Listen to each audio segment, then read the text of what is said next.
Emergency pod, folks, and you all know exactly why. It's news that's been anticipated for quite some time now for many of you, and certainly at least 24 hours for some of you. One way or another, this was something that everybody could see coming. It was just a matter of when it was going to go down. Seth Littrell has been relieved of his duties as Oklahoma's offensive coordinator. Parker Thune alongside Brandon Drum and Jesse Crittenden to break it all down. And again, gentlemen, that's kind of the natural place to start.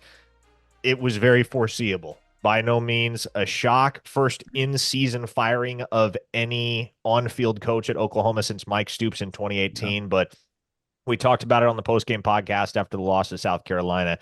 It was, or I should say, there was a move that had to be made, and this was always the most likely move that was going to be made. It was the move that I think people are surprised with the Joe John Finley as far as the play calling goes. I think everybody assumed it was going to be Kevin Johns. Now we'll see how all this plays out. JP Lossman, quarterback role, I would assume, like you and Parker, you and I talked on the phone earlier.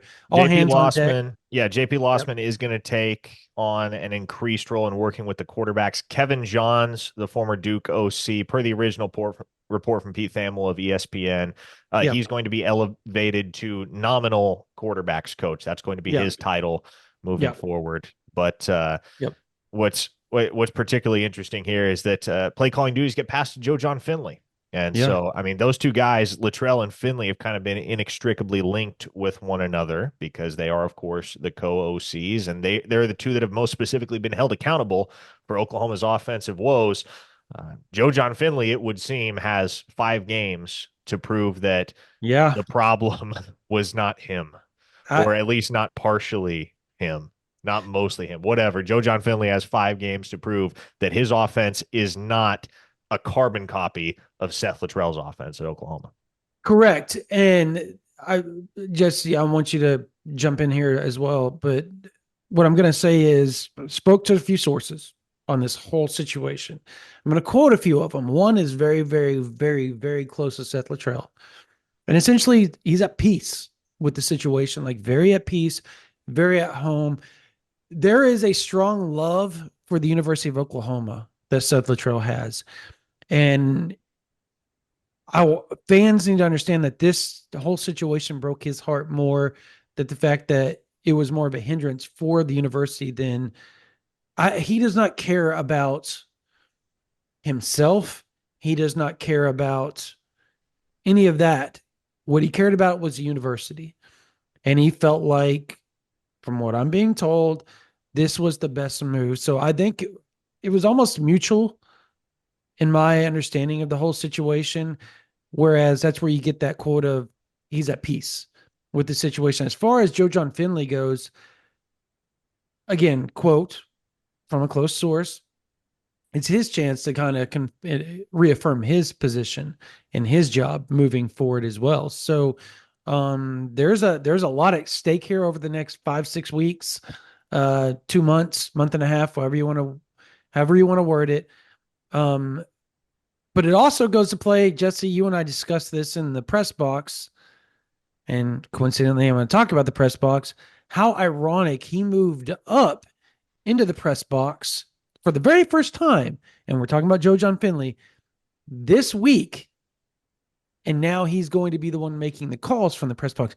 It was almost like maybe this was preordained, almost, maybe kind of getting him used to that idea, and maybe not something that BV talked about publicly or told anybody that was the reason why he wanted it done, but maybe he had that in the works himself. I don't know. I'm just kind of spitballing because it was kind of interesting that he moves up to the press box after never being up there, and then all of a sudden now he's the one making the plays after helping Seth this past weekend. Well, I think that's sorry, Jesse. I think that's completely natural. Like, you lose a game like the one you lost to Texas, you're going to make change. And the Sooners did make change. They elevated Finley up to the booth, but then you go and lay another egg, and okay, somebody's head has to be on the chopping block. And the unfortunate reality was that it was Seth Littrell's. My apologies, Jesse. Your thoughts?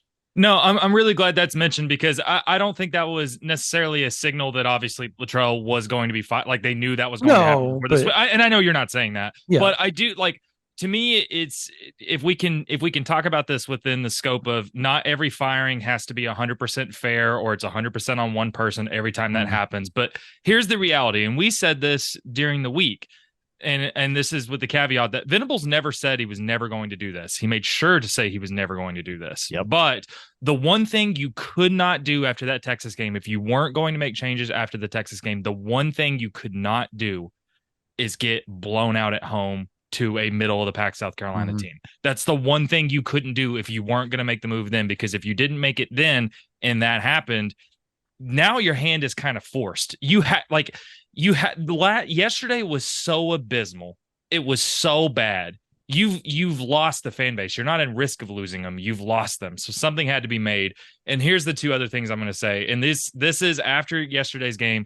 This is OU's numbers offensively this year. They're 93rd and they're 93rd in scoring offense with 22 points a game. And that's misleading because they've only scored 16 a game since week 1 against Temple. So even that number is misleading. They're 93rd in scoring offense, 125th in total offense, 106th in rushing offense, 112th in passing offense, and 132nd in yards per play. 132nd. Now, dead last or second. It's 134. Out of 134. Okay. Second to dead last. Okay. And the numbers have only gotten worse. And yes, you're playing better competition, but the numbers are, there's nothing you can point to suggest that this offense is improving literally in any area. And the other thing is, the thing that's not going to get talked about a lot is Seth Littrell has quarterbacks coach attached to his title. Yes. That is technically one of his responsibilities. And the quarterback room has gotten worse, not better. It's gotten worse. Where have Jackson Arnold or Michael Hawkins improved this year? And look no further than how Michael Hawkins started that game yesterday. So, and then the other caveat of this and the Joe John Finley part of this is there's going to be a lot of people who say, well, why are you getting rid of Seth Littrell and not Joe John Finley? I understand that, and I'm curious what you guys think of this, but I understand that sentiment. But here's what you're looking at if you're Brent Venables. Nobody else on the coaching staff, including Littrell, has experience as a play caller at the D1 level. Nobody has experience as a play caller. That's one. Two, what do you do if you get rid of both Littrell and Joe John? Who calls plays? Correct. At that point. What do you do at that point? At that point, it has to be Kevin Johns that is your play caller. And that's an impossible. What I mean, how again? Yesterday was so bad that you have to start thinking about the long term, right? But you still have 5 games to play that you can't just punt on the rest of this season. No, you have to do something. But again, this goes kind of into what you're saying is totally true. But let's go back to the Ruffin McNeil situation back in the day. He kind of was brought up. Who did they bring in to help him call play? I can't remember. He left. He was at Nebraska. Help me out, Parker. Bob Diaco, right? Bob Diaco. There you go. Handsome Bob. Handsome Bob Diaco. And so I vividly, he was an analyst at the time, and they brought him in to help call plays and be the linebackers coach at that point. Yes. And so, and I only remember that because I was part of breaking that whole thing public, and it was a weird situation because there was it had to be Ruffin McNeil, almost like everybody thought this had to be Kevin Johns. But what I want to say this, and Parker, tell me if my mic sounds okay. Does it sound better? Yeah, you're good. Okay, cool. Okay, I want to say this. You asked Littrell to call Jeff Levy's offense to start the season, right? We all can agree with that. Yep. Who knows Jeff Levy's offense better than, and I'm not saying he's going to be really good at it, but Joe John Finley's coached under Josh Heupel, Jeff Levy, right? The two orchestrators, right, of this whole ordeal. Were they not with Kiffin as well at Ole Miss? Yes. Correct? Mm-hmm. So if anybody's going to understand it in the deep intricacies and how to call it within the confines of an actual game better than anybody, it's going to be Joe John Finley. So you might be able to get back to what you worked on all fall camp, everything, instead of trying to do a makeshift offense once again, which could make everything more comfortable for the offensive line, for Jackson Arnold. It could. It absolutely could. Or, this could also be Or an it could all-fire just go all hell disaster in the for 5 more handbasket. games. Agreed. And, if it's an all-fire disaster for 5 more games, I think we know what happens at season's end. But you're exactly right, Brandon. That's the reason you can't fire both Littrell and Finley, right? This is a firing. And I said this on the postgame podcast. I know not everybody's going to agree with this because people have very high-strung emotions right now. And that's fair and that's understandable. I'm not convinced it would have mattered who was calling the plays yesterday against South Carolina. No. Shoot, I'm not convinced it would have mattered who was calling the plays against Texas. This offense's issues are not solely confined and concentrated to Seth Littrell. Like Seth Littrell, systemic.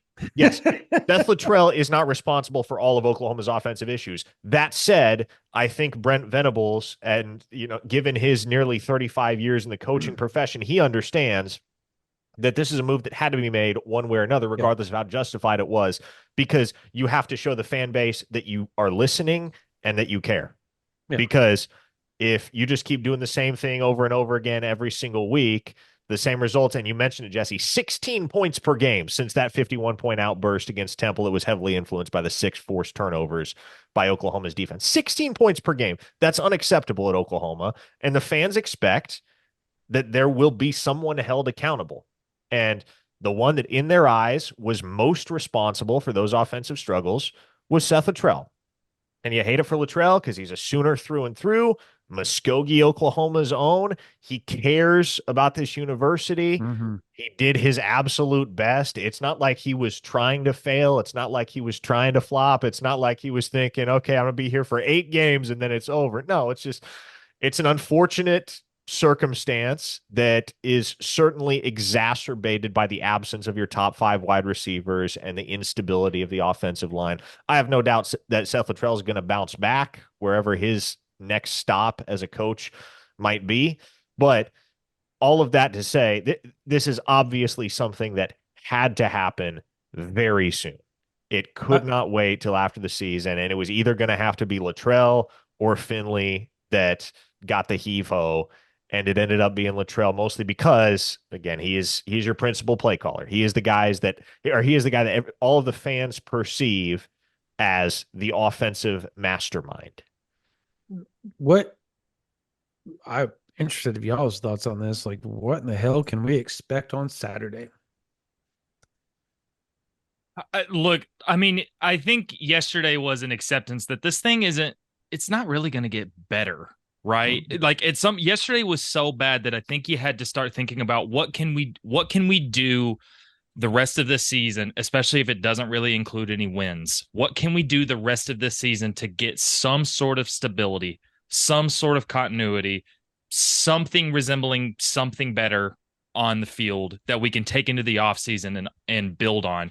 Because I also think this move signals that, like, if you're Brent Venables, not only is this a move you had to make, but now this thing has gotten so bad that you're having to balance 2 things. You're having to balance somehow stabilizing the rest of this season and also thinking about your own long-term stability. And that's where we're at with Brent. I mean, Brent Venables also makes this move because he's having to start to think about his own future with the program, right? So in terms of your original question, what happens this weekend?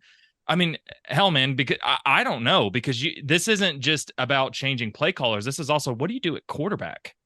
Are you getting any of your guys back? What happened on the offensive line? What is the offensive line going to do? You didn't start Michael Tarquin. You moved Jacob Sexton again all over the line. You brought in Spencer Brown. Like it's not just as simple as substituting in Joe John Finley. Yeah. You've got so many things that you've got to try to figure out. I don't know. Well, I don't know. That's also why I think there has to be an understanding that I don't know how much Joe John Finley can be expected to succeed as offensive coordinator the rest of the way. Because, again, like, there are a lot of problems right now with this offense that Seth Littrell could not have helped, could not have fixed. Could he have done a better job? Certainly. But there were certain things that transpired, a lot of things that transpired that were out of his control. And it's kind of like the conversation we had about the quarterbacks in the post-game podcast. You just kind of got to feel bad for both of those guys. Could they play better? Certainly, but they're in a pretty impossible situation. And unfortunately, I think that's kind of where Joe John Finley is at too. And so you have to, if you're a fan, and I know this isn't going to be the case because the standard is what it is at Oklahoma, but you have to establish some modest expectations the rest of the way as to what you can expect from Oklahoma's offense, because right now you have two quarterbacks that are not going to have their confidence, at least not in its peak form. You're going to be strained together with a backup OC, in essence, a fill-in OC who did not open the 2024 season as your play caller. And not to mention the fact that you are absolutely beleaguered at so many positions, most specifically wide receiver, and you've got your worst offensive line in who knows how long. So how much better does it get? I don't know, guys, but to your point, Jesse, this is Brent Venables. In one sense, it's an act of self-preservation because he's got to know that it's his blood on the line ultimately if this thing continues to go south, but also it's just an acknowledgement to the fans that, hey, we're committed to fixing this thing, even if it is an ugly process. We want you guys to know that we're committed to doing whatever it takes, making whatever changes necessary to kickstart this thing once again. Yeah, this offensive line, I have to go all the way back to 2009 for me to even look at how bad it was. And I know fans that are older will remember this. I don't know. You guys are old enough. I don't know if you like really, really remember that season. It sucked. They had similar injury issues at wide receiver and offensive line. Like they were playing freshmen. They had, and the wide receivers had the drops like crazy. They had to bring in, that was the year that obviously Trent Williams came back, right? For the offensive line, gets hurt. That was a year that all these guys came back, Sam Bradford, Jermaine Gresham, and by week 2, most of those dudes are out and they're not playing. DeMarco Murray banged up off and on, and it was bad to the point they brought in a tight end, a JUCO tight end that wasn't really getting a lot of playing time. Now, granted, he ends up being one of the greatest offensive tackles of all time in Lane Johnson, but that's where they were at. He was like 250 pounds playing offensive tackle. Like it was bad. And then 2005 is the other one. Then obviously everything in John Blake era was horrible. So that's where it's at right now. And yeah, point the finger. Bill Bedenbaugh has to take some accountability here. It has to happen. And we've been Bill Bedenbaugh, and I've been arguing with people on our board forever about this. And they're coming after me, blah, blah, blah, blah. Things can be, I know I'm teetering a little bit, but multiple things can be true. Bill Bedenbaugh can be accountable for what's going on right now. And at the same time, he's still a damn good coach that has only had one bad year, and that is this year, while being the offensive line coach at the University of Oklahoma. So you can't just fire somebody because they've had one bad year. If that was the case, then half the people in this world would be fired every time they had a bad day. Yeah. Or a bad month on the job. And you don't want that. So why want that for somebody I'm just, if I had a bad month, Parker, you and I had a bad month, I'd fire you. And I would fire you. No, I'm just kidding. We can't fire ourselves, but we can be mad and demote ourselves. Here's the thing with Bill Bedenbaugh. You can acknowledge that, his unit sucks and they're underperforming and they're the most obvious liability for this football team right now. And also that doesn't warrant Bill Bedenbaugh's firing, because he's still really good at his job, even if the results here in 2024 don't necessarily reflect that. It doesn't have to be one or the other. Either you're a relentless defender of Bill Bedenbaugh and you're unwilling to acknowledge that the offensive line has problems, or you want him fired. There's a happy medium there. And I think that's where a lot of rational people are. This is the last thing I'll add. And Jesse, I'll kick it back to you. But I think also what this news signifies is that I don't think this is terribly shocking, but Jackson Arnold is more than likely your starting quarterback Saturday and for the rest of the season, at least, unless there occurs another catastrophe, because Arnold was recruited to Levy's offense. That's the offense he's familiar with, and you would expect that's going to be the offense that Finley's running. Maybe not the exact offense, but certainly the key concepts and tenets are going to transfer over from what Levy was doing at Oklahoma to now what Finley will do at Oklahoma. No, I agree. And I think to to add to that and what you guys were talking about with Bill Bedenbaugh, I think if you're a fan, I think it's important to understand two things about what this Littrell move signifies. It's one, it's possible that it's one move of many, that this was something that they would have liked to have done in the offseason as Venables fully evaluated everything with the offensive staff, right? Yep. Likely you would have liked to, if you're Venables, you would have liked to have done this over the offseason as one of several moves, but it's happening weeks earlier because Saturday was so bad.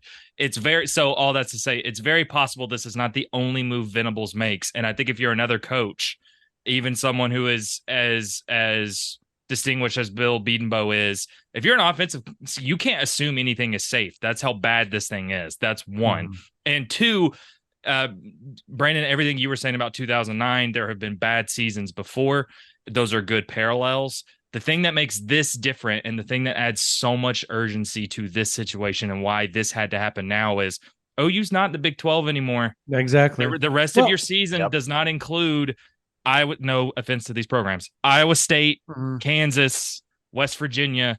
The rest of your schedule includes Ole Miss, Missouri, Alabama, LSU, and this is year one in the SEC. This isn't year 5 where you've had success and now you're dwindling. This is year one where the things are already off the rails. You're staring possibly 5-7, best case scenario, likely 6-6 down the barrel. And if you're hoping to steady this thing, keep it somewhat stable to have some success and not drown in the weight of being in a new conference, let alone being in the SEC, you can't afford to sit on your laurels. You can't afford to not do anything. You have to be urgent. You have to make changes when they need to happen. And Saturday was so bad, a change had to happen. And it's very possible, unless this thing gets turned around, that it's the first of several things that Venables not only does, but probably has to do to keep this thing stable.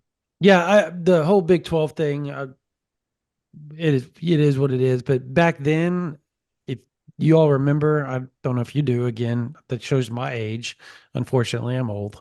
The Big 12 South was essentially good. SEC. Was really unbelievable. Good. It was the SEC really West back then. So I see what you're saying, but at the same time, I'm like, but it kind of was the SEC back then, and then it just kind of fell apart shortly later. I think 2009 was actually the first year that it wasn't like strong the way it was like 2000 to 2008. That was like the heyday of the Big 12, of being like, everybody thought it was the best conference in college football for the longest time. And then the SEC has taken the reins and has never looked back, honestly. And they've killed everybody since then. But yeah, I get what you're saying. Totally.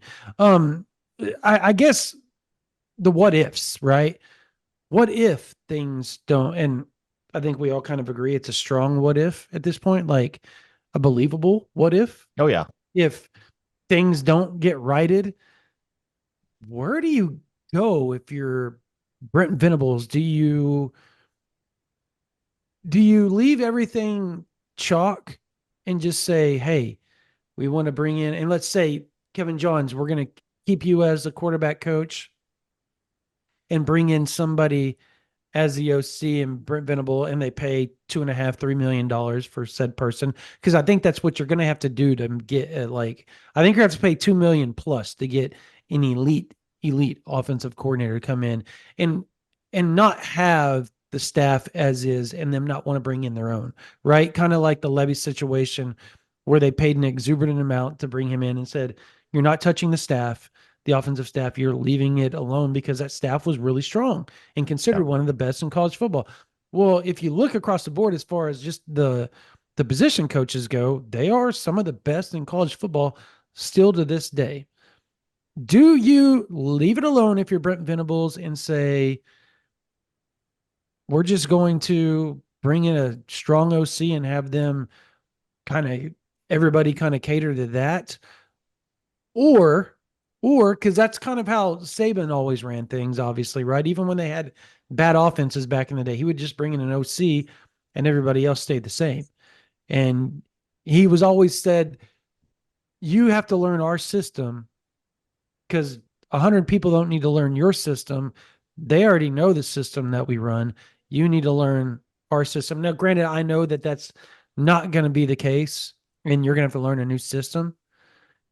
But do they leave the other coaches alone and say, You're bringing in an elite OC, and they're all just going to mesh together. Or how do you play this? Because Well, I can't see Bill Bedenbaugh getting axed. I can't see Emmett Jones getting axed. I you don't think, touch Emmett Jones. You do not touch Emmett Jones. and That's you for don't sure. touch Bill Bedenbaugh because guess what? He'll go someplace else. His track record says it. I know people hate to hear this. His track record says that he'll go somewhere and be really freaking good, and you don't want that to come back and bite you in the butt. O-line coaches of his caliber are hard to find. They're very, very hard to find at such a important position, right? I think those are two guys that you say, okay, you don't touch those. And I know a lot of people would argue to Marco Murray, and some people, I think I'll listen to that argument because I think he's really, really good. But Joe John obviously is a play caller. He wouldn't return. I think we all have that understanding, right? If it doesn't go well, he doesn't return. Who would you go after? Who would you go after? I have a name, but fans aren't going to like it because it goes in line with comfortability with Brent Venables. I actually got two names, but I'll let you all go first. Parker, you want to take that one? I'm sorry, Brandon. You're going to have to rephrase, break it down for me. What was the original question there? The original question is so if just like they did with Levy, they left the offensive staff alone. If they leave it alone, they say, okay, we're bringing in an OC. We're going to pay him $2 million, $3 million to mesh in. He's obviously going to call his own system, and these guys are going to have to learn his system and coach it up like they always do. Like you're going to have to do that if they go to a new place anyways, right? The position coaches. So who would you go after? Like what would be your choices if things don't go well with Joe John Finley? You throw the bag at Brennan Marion first and foremost. That's one. And my number 2 right now is Willie Corn. Love and it. Love the Clemson familiarity there is going to help Willie Corn's case, I think. But it's very, very obvious, especially with his previous ties to the state of Oklahoma, who the number 1 target should be. And that is certainly Brennan Marion, because he runs one of the funnest offenses in college football right now. They're having a ton of success out there at UNLV. The question then becomes, okay, how quickly does the SEC figure out how to defend the go-go offense? And once they do figure out how to defend it, is it going to be as successful? But to me, that's the first call you have to make. You have to get Brennan Marion on the horn and make him say no. And then at that point, you go on down the list. No, and this is the last thing I'll say, but I love those names because here's the reality of what Brent Venables is looking at. This off season is so pivotal, but if this season goes like it has, he's going to enter next season on the hot seat. You had, and I said this to you, Brandon, in the press box. 2022 was the mulligan. That was the one bet. That's the 1 year you can have. That was the understandable year, right? And yeah, not everything's been fair, right? Like Venables had to completely take over after Lincoln Riley left and rebuild the roster and hire new coaches, right? There was such a big lost change. A Heisman quarterback. Lost a Heisman quarterback. It's not fair that the situation with Kel Gundy happened the way it did right before the season started. It's not fair to him that Jeff Levy left and the way that all happened, because that was obviously not the plan. Regardless, this isn't year 1. This is year 3. And so to answer your original question, what does OU do? I think the hard part of this is you still have 5 weeks of football. Yep. And as we've learned, so much can change week to week. Everything could look magical this next weekend. I don't think that it will, but it could, and things will feel different, right? Or it can continue spiraling and everything gets worse. And now you're looking at it, Brent Venables like, do I need to tear this thing down to the studs? All that to be said, this OC hire and everything he does in the offseason is going to be so incredibly pivotal. It's one of the biggest hires Oklahoma has had to make in a decade plus, if not bigger, because of what it means for Venables' tenure, what it means for success in the SEC, all of this stuff. And to answer, you guys have mentioned the names. All I'll say is, I think you've got to think outside the box. I think, look, what did Bob Stoops do in 2015? He went and got a young hotshot guy at a non-Power 4 program and went and got Lincoln Riley. to come in and revitalize the offensive staff. Do you know how he That's did probably that? what you're looking at, huh? You know how he did that? He literally went and he had Drew Hill hand him. He said, "Give me the top 10 offenses in college football, top 15."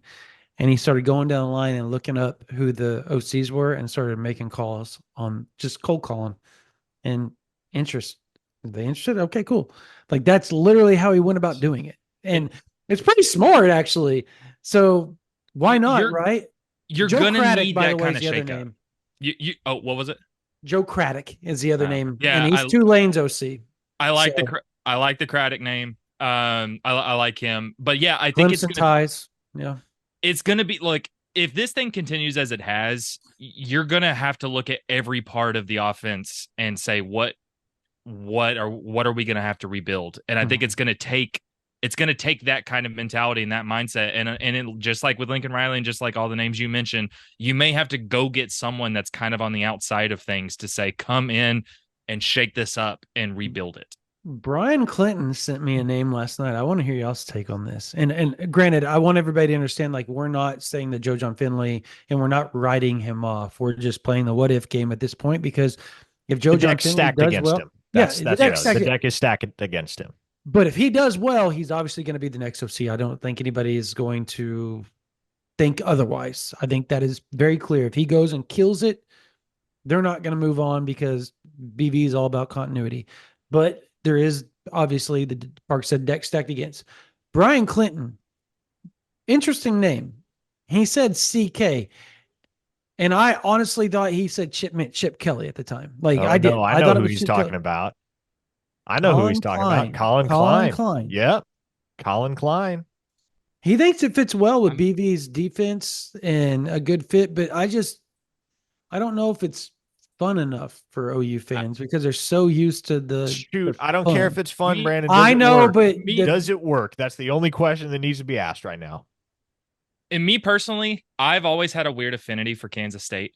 I don't know why. It's been like that since I started following OU football in 2001. Yeah. So if nothing else, I'm into it because it's Kansas State and Tulane. Those were the other two programs growing up. So I'd love it. I'm all on board. Let's get it. You're Joe Craddock, Colin Klein, all the way. Let's go. Yeah. Only look at Tulane and K-State. Don't look anywhere else. Only look at people who associated to those two programs. Hey, I mean, again, the names that we just brought up, by the way, I think there was like 3 or 4. I can almost guarantee you they'll get some sort of inquiry from Oklahoma, just kind of testing the water to see. And it probably has already started, if we're going to be honest. Like, I guarantee you Brent Venables and Joe Castiglione have already started looking around and having the agents. Can you imagine their phones right now just with agents hitting them up, just like, hey, my guy's interested. I know 6 weeks still left in the season, but no matter how good they're doing at whatever school they're at, Oklahoma sounds good for them because they know it's a payday, because Oklahoma is going to pay fat money to bring in the best possible because they have to.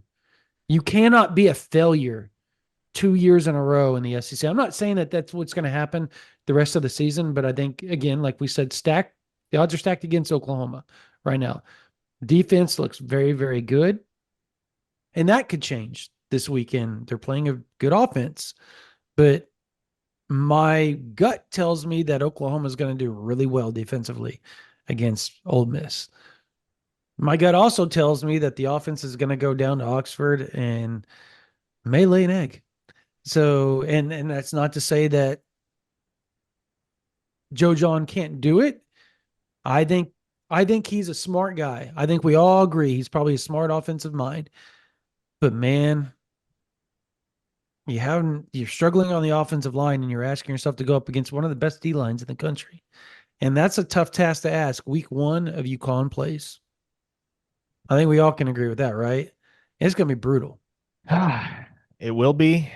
And the challenge that is ahead for the Sooners does not get any easier with the firing of Seth Littrell. Now you have an interim OC leading you into battle, or I should say helping lead you into battle against an SEC schedule the rest of the way that features 4 ranked opponents: Missouri, Ole Miss, LSU, Alabama. So, needless to say, as we move forward, there will be plenty of intel and information over on OUinsider.com regarding Oklahoma's search for a new OC. If, again, there is reason to hire a new permanent OC at season's end, who knows? As Brandon said, maybe Joe John Finley's offense lights it up and he puts a stranglehold on the gig. But as it is fair to acknowledge that the deck is stacked against him, as we referenced earlier, it is certainly fair to hazard a guess that there will be a full-blown search for an OC come late December, or I'm sorry, come late November, early December.